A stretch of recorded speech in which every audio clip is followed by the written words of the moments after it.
All right, all right. What's up, everybody? Good afternoon. Welcome back. And here to talk about Johnathan, still missing. Johnathan Boley and the father and the mother and what's been going on. They've been out there searching today. They started at 7 a.m. And it's been a massive search. Still nothing that points in any direction of where Johnathan is. They had 200 volunteers, 126 first responders, canine drones, helicopters, and they were searching the area, and they've expanded where Johnathan went missing, the 7,000 block highway 195 in Jasper, Walker County, Alabama. Divers were deployed by nearby ponds. Tracking dogs are assisting. The family dog, the black Labrador retriever, still missing and is believed to be with Johnathan. It's kind of crazy. So the father we talked about, he was arrested on unlawful manufacturing of a destructive device, which is a Class B felony. There was another charge too. Something about chemicals. I had it somewhere. I don't know where it's at anymore. I think CBS 42 posted about it. There was some type of, father charged with chemical endangerment. Chemical endangerment. Pretty wild. What the hell was the father building over there? There's going to be a press conference too that's supposed to be starting. I think they said, oh, here it is. Let's do that and then I'll do a full recap. The media members that are here today, mostly because you're helping get this information out. You're helping get this information out to a lot of people, and we need this in front of as many people as we can get. Okay, we're here today to help try to find and bring home Johnathan Boley. My name is John. He's 4 years old. I want to thank the community, our first responders that have helped search. We've had a tremendous outpouring of support, and people can say whatever they want to about Walker County, but in moments like this, I'm the most proud of Walker County, been a lifelong citizen of this county. And I need your help. I need your help to try to bring John home. Okay? There's some information that I want to give about John. John was last seen on December 31st, around 11:30 a.m. In the 7,000 block of Highway 195. Johnathan is 4 years old. He has blonde hair, blue eyes. He's 4 foot tall. He weighs 50 pounds, and he goes by John. John was wearing a yellow Mickey Mouse shirt, black pants, Paw Patrol shoes. As you can look behind me on the screen, we have pictures for the community of John. We have pictures of the dog Buck, which is a lab mix retriever. We have pictures of the Paw Patrol shoes that was provided by his mother that he was wearing at the time he wandered off. It's just a few little things about John.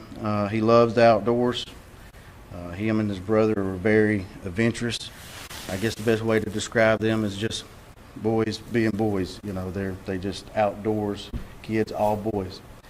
But it's John and his brother were out playing. John's brother said and identified the last place that he saw John and Buck. Now, we're very hopeful with the community support and that we have. I need the community to be out. I need you to be vigilant. Just because you may not necessarily be in this immediate area, I need everybody, and I mean everybody, in Walker County. Check your ring cameras, check your deer cameras, check your tree stands, check your deer houses, check your deer cameras. Look under your carports, your garages, your houses. John is 4 foot tall, so he's very small.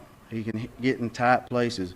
If you got tunnels, caves on your property, get out and look and make sure that we're just not overlooking, and make sure that we're doing our due diligence to find this child. Now, I know that the father and the situation that's been going on that's secondary to me. My concern is finding and bringing home John. And this is just a plead as just your local sheriff, is to help us bring him home. You know, especially with him having a canine, it's very known that children that wander off in the woods with canine go a lot further than we anticipate or we think. There's been numerous stories over the years where kids have wandered off into the woods with their canine. And I'm very hopeful that with Buck, if Buck and John are still together, I'm very hopeful that they're together. I know we've experienced some cold nights, but I'm hoping that with Buck and John, if they're still together, that they're able to stay warm. But I just can't stress enough about just how important that it is that to get John home.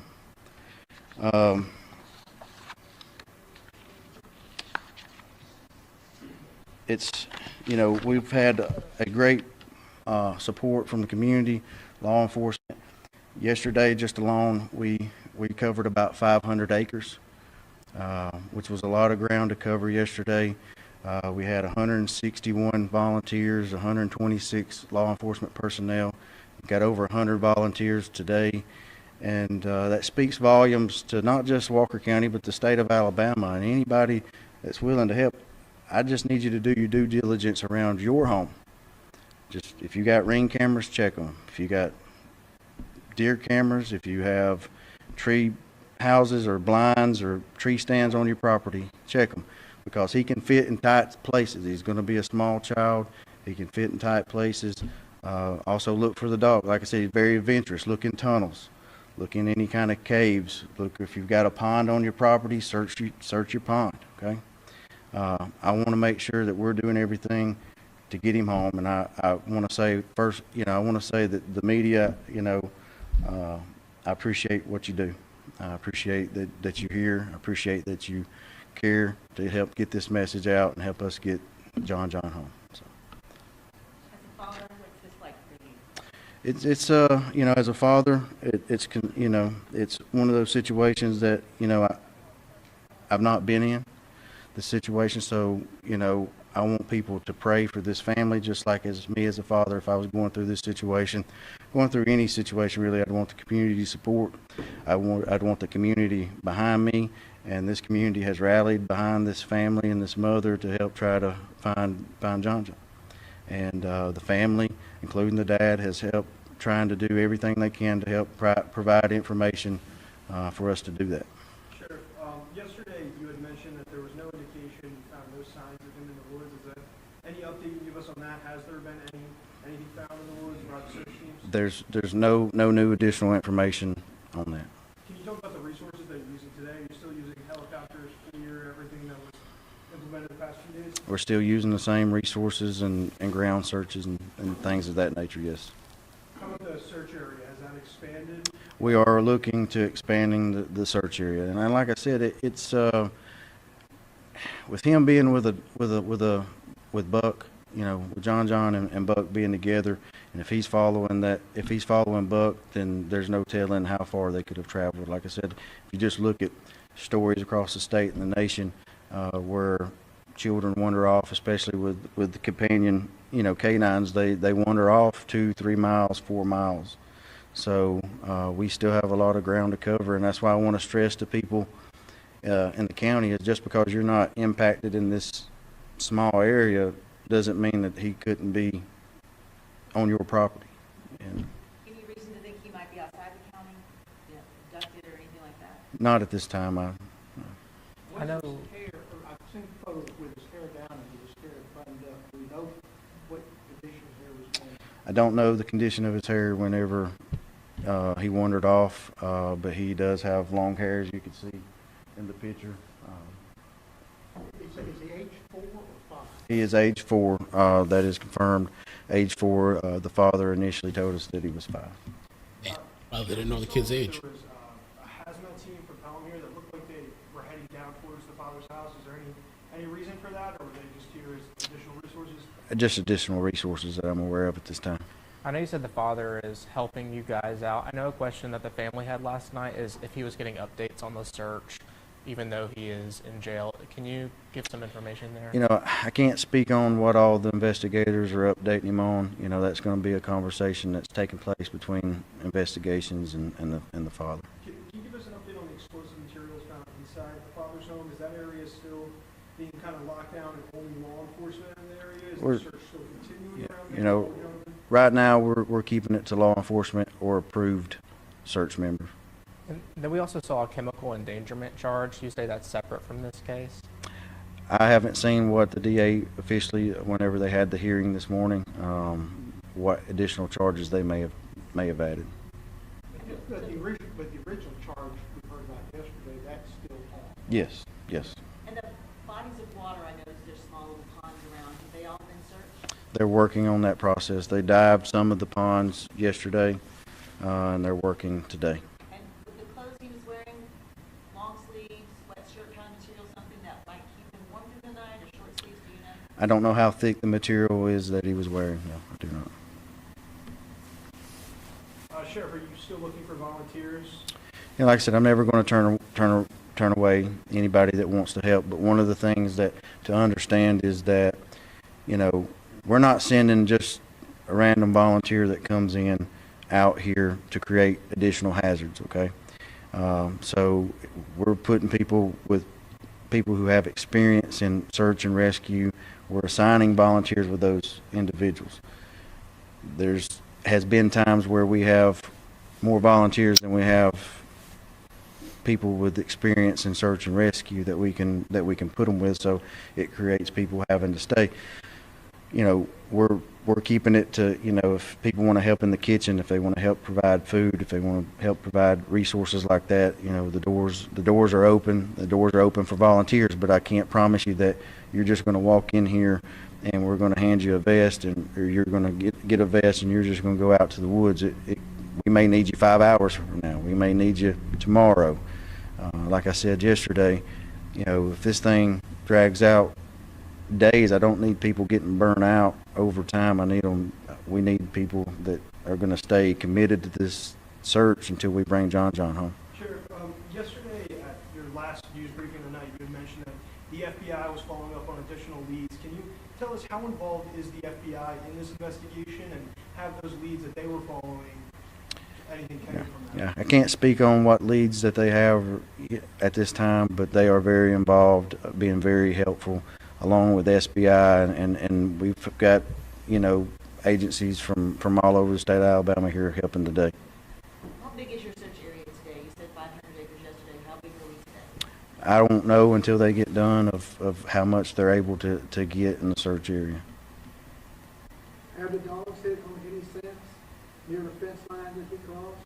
Sir? Have the dogs hit on any scent where he allegedly crossed the fence line? Not that I'm aware of. So.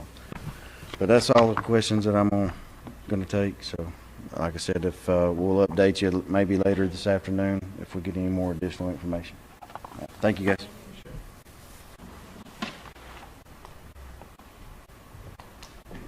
I guess that's it. Thank you. So no updates as far as anything. Nothing found in the woods. They're still searching ponds. Only official, I guess, law enforcement can search the house because there was explosives and bombs there.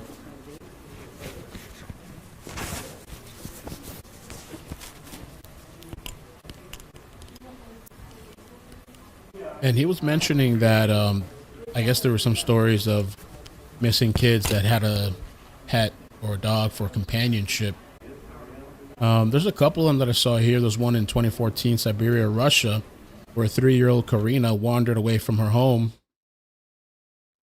And in remote Sakha Republic, while following her father, who didn't realize she was behind him, she became lost in dense Siberian forest amid bears, wolves, and freezing nights, dropping to 32 degrees Fahrenheit. Her puppy Nadia stayed by her side for 11 days, keeping her warm by cuddling at night and helping her survive on berries and river water. In this case, though, she didn't travel that far, about 3 to 4 miles, and evading initial searches. She was found dehydrated after 12 days. Okay. There's a couple other stories too.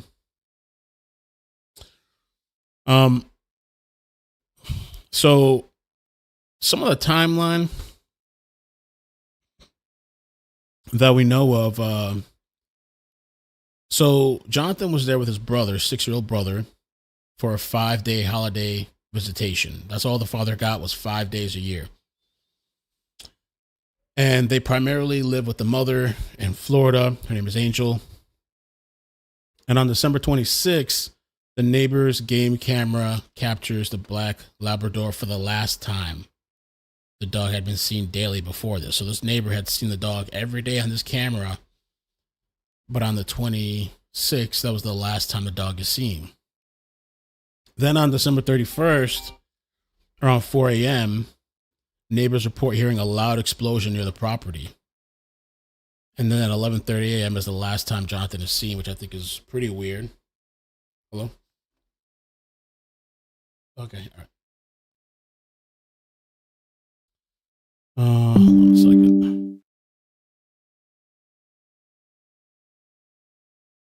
Sorry about that. I wanted to see if they're going to show us some like live outdoors searching today. Around 4 a.m., neighbors report hearing loud explosion on the 31st, which is odd. And then at 11:30 a.m. is the last time Johnathan is seen playing near the fence line. And then at 1 p.m., the father reports Johnathan missing.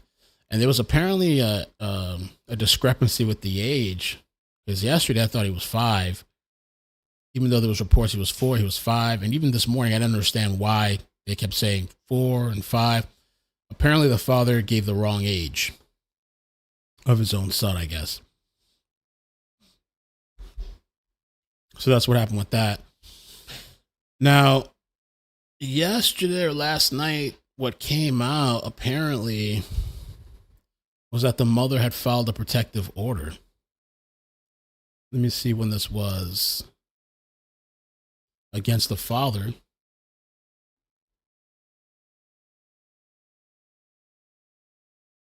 thought it was 2021 or something. Angel Boley versus Jameson Kyle.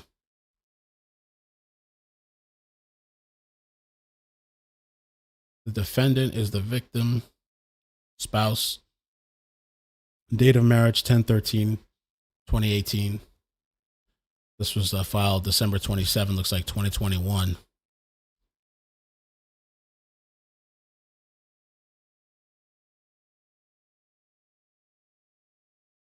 Protection order made the plaintiff afraid of the plaintiff would be seriously injured to plaintiff, threatened to injure or hurt plaintiff, restrain the plaintiff. Reckless engaged in conduct which risked serious injury to plaintiff.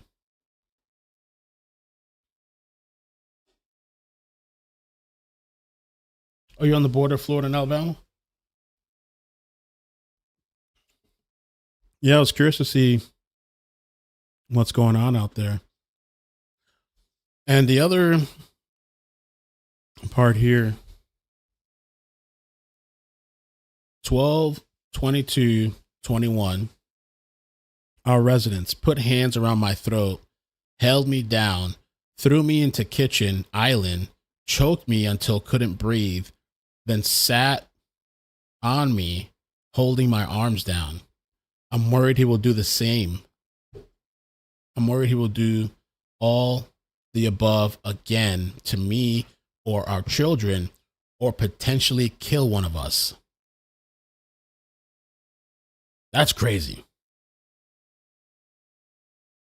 How did he even have 5 days visitation unsupervised? I don't know.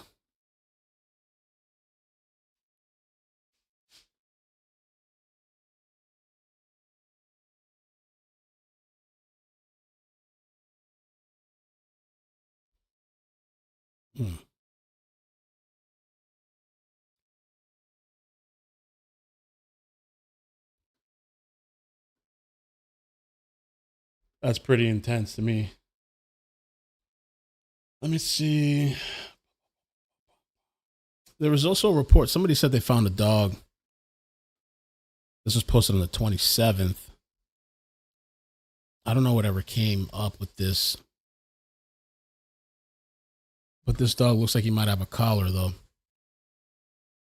The last seen day was on the 26th on the camera. This person said, I found this dog on Highway 69 running towards the pilot, and he's got a collar on. Nice harness, flea collar. So the dog reported missing. The family dog supposedly didn't have a collar. So I guess, I think regardless, see if the dog has a chip. This is Matt Thibodeau. Johnathan Everett Boley out of Jasper, Alabama. Jonathan's aunt just took to social media to provide corrections about what is going around about Johnathan that is not accurate. The first thing she said is that he is actually 4 years old and that his birthday is in April. He'll be turning 5 then. She also said that contrary to the flyer that says that he has blue eyes, he actually has brown. We know that Jameson, Jonathan's father, only has 5 days of visitation with him per year. So is that causing him to not know intricate details about his own son? There are rumors that Jonathan's grandfather was the one to report him missing, not his father, so maybe that's where some of the misinformation came from. That hasn't been confirmed at this moment, though. Jonathan's aunt also said that everyone from Jonathan's mother's side has been cooperating with authorities fully. I'm wondering if that is implying that maybe people from Jonathan's father's side may not be. Now, we know that Jameson, Jonathan's father, was taken into custody after explosives were found inside his residence and on his property. Authorities did confirm that there were potential explosives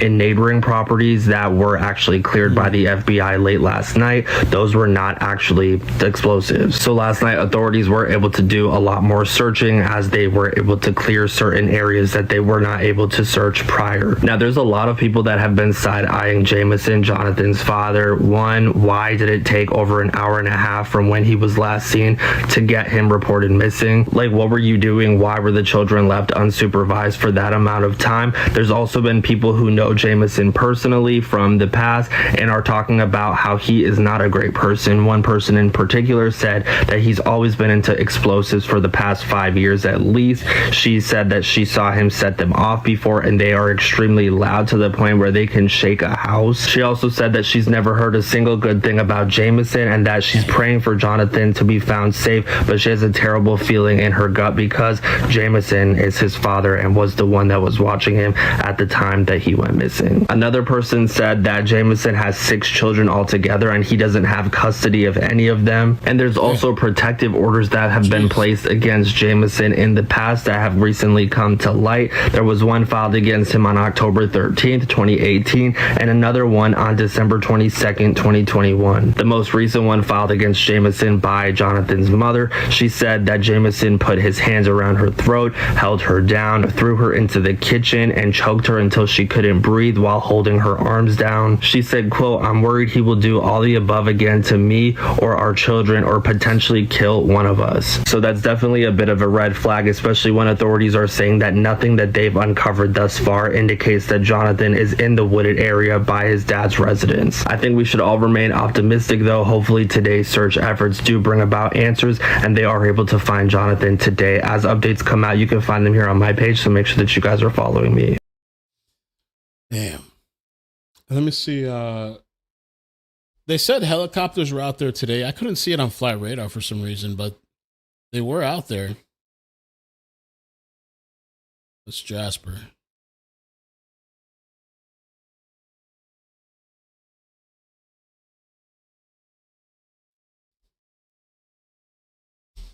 Odd, man. Strange. Doesn't make any sense.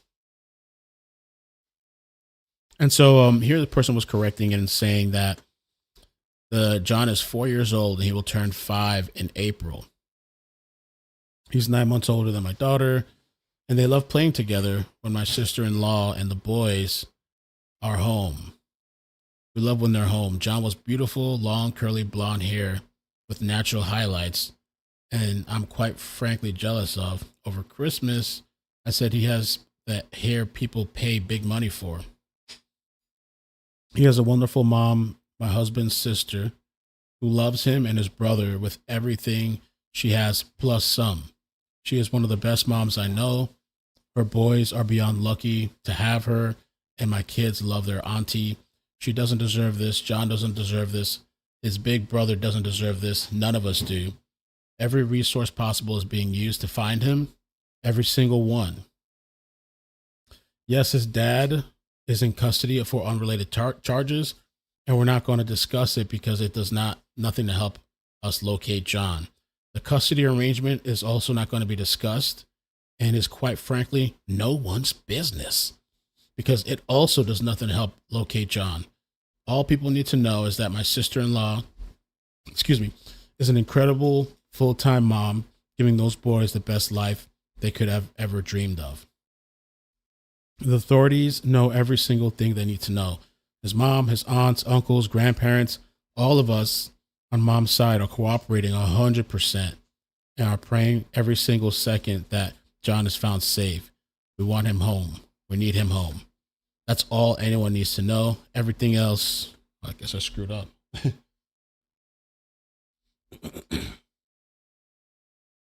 Everything else is irrelevant. We appreciate everyone's help and prayers more than we could ever express. John is loved, a loved little boy, and we can't wait to have him home with us. Please continue to pray and help us search. Thank you.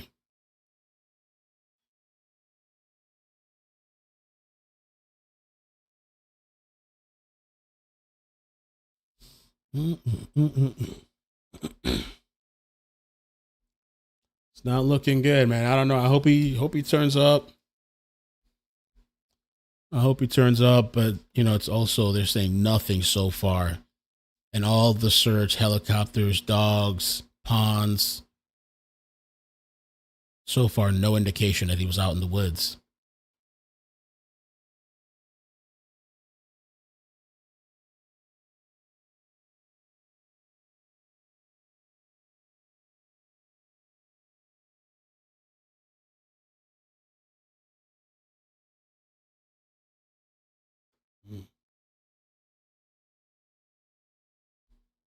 Breaking news out of Walker County, where the volunteer search for a missing 5-year-old boy has been suspended. Thank you for joining us. I'm Carly Lang in for Sherry Jackson tonight.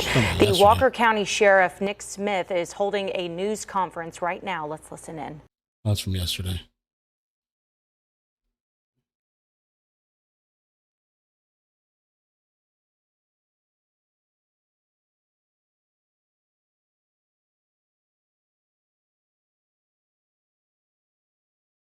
This is some of the search pictures this morning. Search and Rescue Alabama. Family pictures.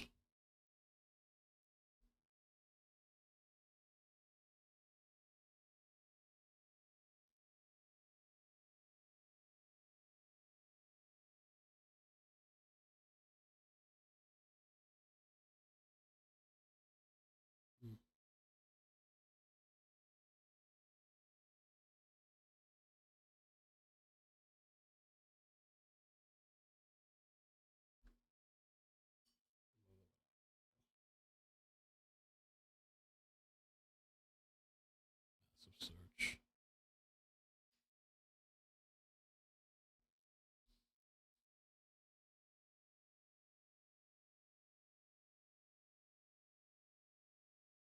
And supposedly they've searched more than 500 acres. It's a lot.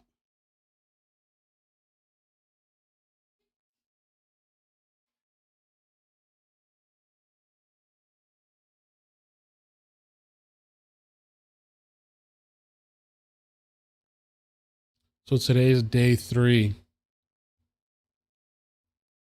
Still nothing.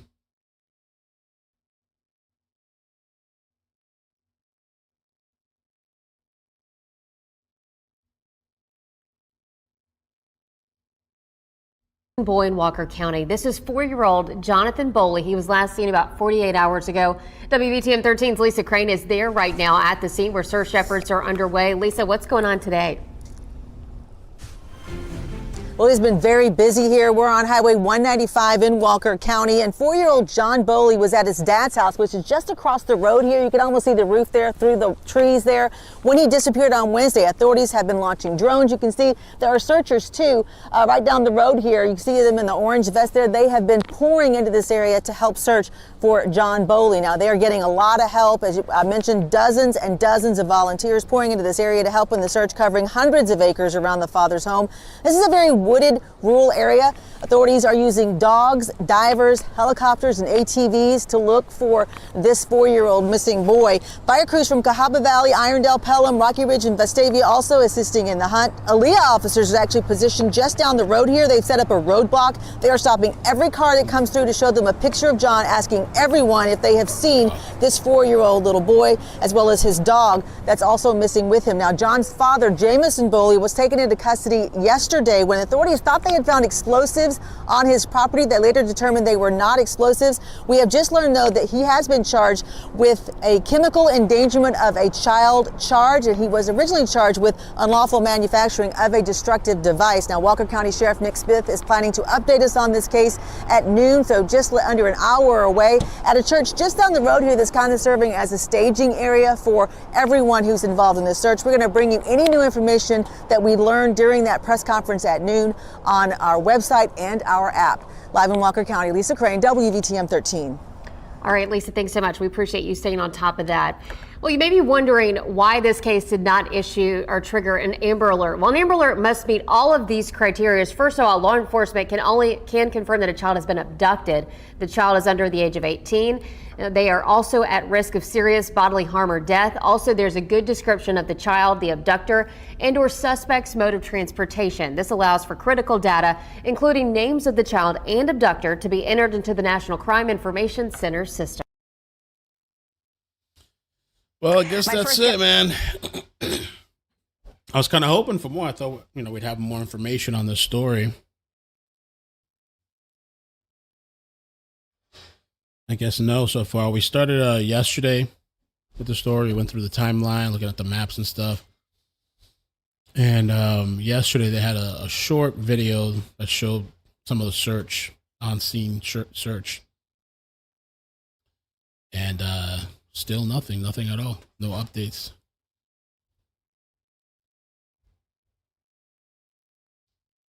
The father's locked up.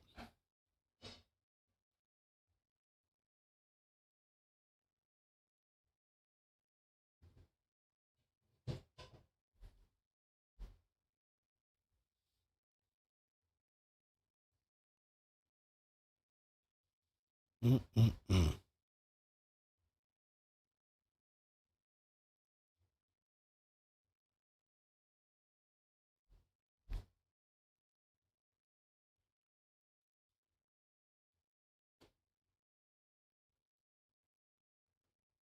Good afternoon. Good afternoon. Oh, they called up the volunteer search yesterday because of the explosives on the property and around the property. But it's on today. This morning they started at 7.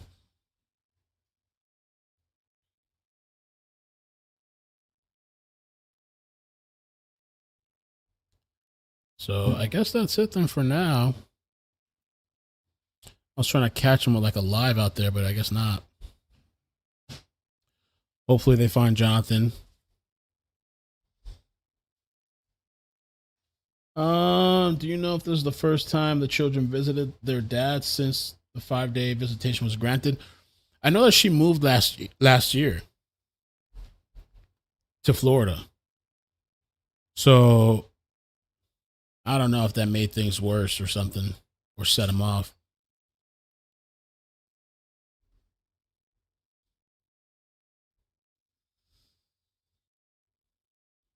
Crazy. All right, guys, I guess I'm going to head out for now. Just want to tap in and kind of update you with that story. I hope you guys have a happy, safe Friday. Felony Friday. It's still super early, so we'll see if anything comes up later. I'll keep you guys posted. All right. Bloop, bloop. Stay safe. Bye. That's military. Yep.